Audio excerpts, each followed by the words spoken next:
which project should I contribute, how to find a good project, how to contribute in code, Llama version 2, how to open an issue. So this new video is going to be totally about open source. And the first question that I'll be answering is how to find a project to contribute to. And the second question is how to make a contribution from finding an issue that is good for you to making a pull request and interacting with maintainers, collaborate with maintainers effectively, and merging your first PR. So let's get started. So before contributing to open source, you'd like which project should I contribute to? I don't know where to go, how to find a good project for me. So you need to answer some questions. What is your field? So let's say if you are a web development person, you have to find those projects accordingly. If you are into machine learning, then you have to find those kind of projects. So if you are willing to contribute to an open source project, first you have to figure out what that project shall be. That project has to be something related to what you already know. If you are a web development person, you can contribute to any project. Let's say some backend framework like Django or Flask, the newer one, Fast HTML, etc., or maybe React or whatever it is, some front-end development frameworks. And if it is related to machine learning, you have to find a project that is related to machine learning and something that you are interested to contribute in. There are lots of projects like VLLM, TensorFlow, Keras, PyTorch, and lots of them. So if you are a student who is basically interested in getting into programs like Google Summer of Code, then I think the best place to find a project is the GSoC website. So what you can do is just go to this GSoC website and go to the organizations, make your filter accordingly, see what projects have been there. And so example, if you are a database person, then maybe you can try going to PostgreSQL, then see what the projects there looks like. If you find it something relevant, then you can start contributing there. Then similarly, if you want to contribute to Chromium, you can go ahead and see what their process is and what these ideas they have for contribution and all, right? And similarly, lots of database projects. If you are an ML person, maybe some or maybe like ML Corsa or maybe TensorFlow, or maybe you can just go to PyTorch website. If you are interested in Rust, then go to Rust website and see what you can do and all. So that's how. And I think GSoC website is pretty good source to find a project to contribute to. And that's how I found the projects that I contributed to in GSoC. So let's say you have found a project you want to contribute to.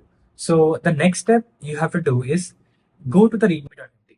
So readme.md actually tells you what the project is about. What are some code examples, where to find tutorials, and how to use it, where to download it, etc., all the stuff.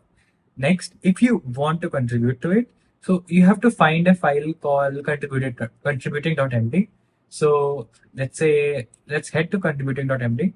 So this contributing.md guide generally has all the stuff that you need to know to contribute to the repository, right? So for example, in this repository, they have way how to find an issue to contribute, how to contribute in code, how to open an issue, and how to make code changes, how to make a pull request, what are some guidelines, what are the basically method they follow for code reviews and things that you need to keep in mind also setting up in your environment. Next, to start the actual contribution, keep in mind the issues tab. Issues tab is basically a tool for tracking the projects and sub projects, etc. As you can see, all of this stuff basically tells that okay, this is the to-do list, and we have to do this, we want this, we want this, and we want this.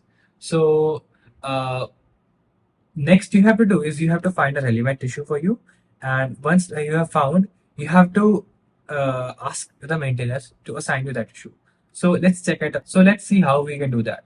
So I'm going to old issues that I contributed to this repository.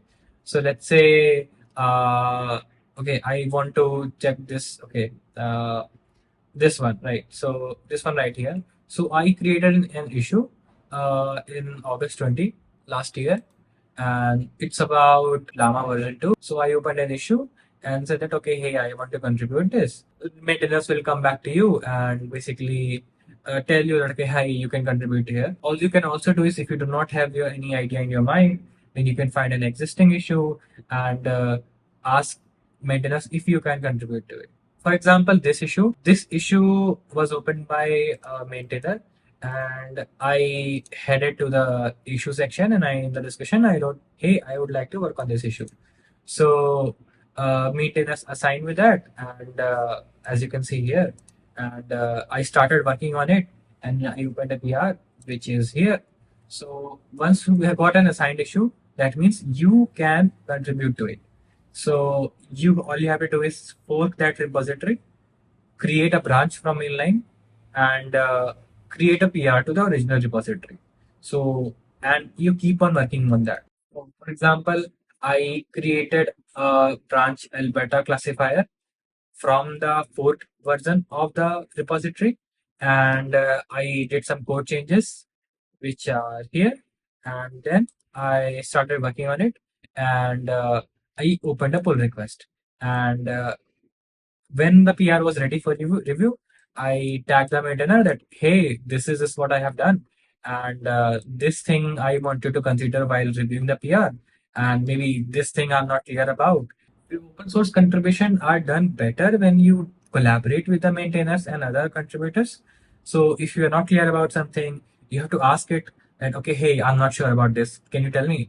That's where the maintainer comes in and they actually guide you that okay, this should not happen like this should happen like this, or you should do this to improve this, or you should do this to do this better. I kept on iterating on it, and when the maintainers reviewed it and they gave some comments, as you can see this one. So and then I addressed them. Then maintainers again gave some comments. So I addressed them, and this is like to and fro loop. And when it was good, so like okay, maintainers were good to merge it. So that's how my first PR in this repository got merged.